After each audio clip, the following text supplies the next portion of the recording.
ঘেটুরে শিব মন্দির আপনারা দর্শন করছেন। সবাইকে রাধে রাধে। সবাই কেমন আছেন?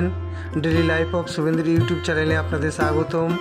আজ আপনাদের আমি খুব সুন্দর একটি শিব মন্দির দেখাবো এবং এই মন্দিরটি কোথায় সেটাও আপনাদের বলবো। চলুন আমার সাথে, আপনাদের আজ খুব সুন্দর মন্দিরটা আমি দর্শন করাচ্ছি এবং পাশ দিয়ে নদী বয়ে যাচ্ছে। একই মন্দিরে দুটি শিবলিঙ্গ রয়েছে।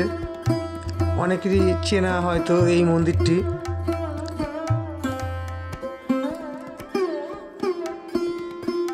আপনারা দেখতেই পাচ্ছেন মন্দিরের ধ্বজটা কত সুন্দর উঠছে।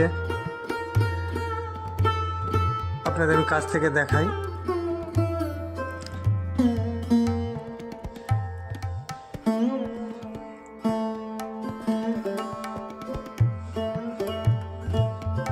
চলুন আপনাদের আমি সামনে থেকে দেখাবো।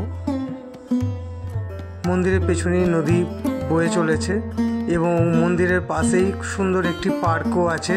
পার্কে প্রচুর গাছপালা এবং ফুল গাছ আছে, সেগুলো আপনাদের দেখাবো।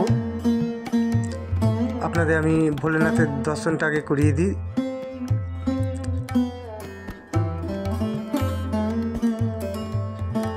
দেবাদিদেব মহাদেবের আপনারা দর্শন করছেন।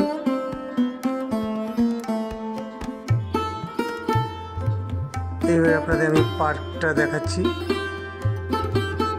খুবই সুন্দর পার্কটা এবং গাছপালা দিয়ে সুন্দর সাজানো। পাশেই দেখতেই পাচ্ছেন নদী। এই মন্দিরটি কৃষ্ণগড়েই জলঙ্গি নদী কদমতলার ঘাট।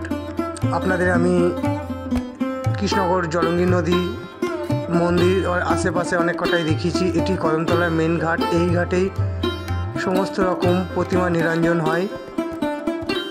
আজকে আমি কদমতলা ঘাটেরই শিব মন্দিরটি আপনাদের দেখাচ্ছি। চলুন আপনাদের আমি সামনে থেকে দেখাবো এবং দেওয়ালে একটি মা দুর্গার মূর্তি করা রয়েছে, খুবই সুন্দর, সেটাও আপনাদের আমি দেখাবো। এবং দেখতেই পাচ্ছেন একটি নৌকা ওপারে যাচ্ছে। ওপারটা হচ্ছে মায়াকোল। পারাপার এইভাবেই হয়, মানুষজন এই নৌকা করেই পারাপার করেন।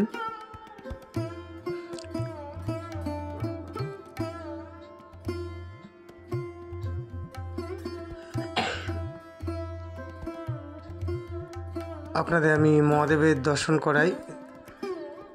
পাশাপাশি দুটি শিব মন্দির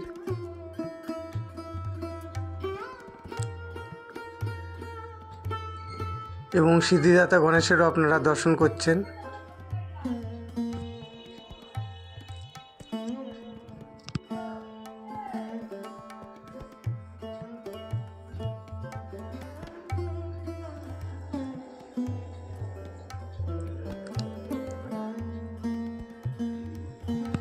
গেটটিতে তালা দেওয়া রয়েছে, তাই আমি বাইরে থেকেই ক্যামেরাটা দিয়ে আপনাদের দেখালাম। আপনাদের আমি মা দুর্গার মূর্তিটি দেখাচ্ছি। এটি পার্কের পাশেই এবং আপনাদের আমি ভোলেনাথদেরও দর্শন করালাম। ভোলেনাথের আপনারা দর্শন করলেন।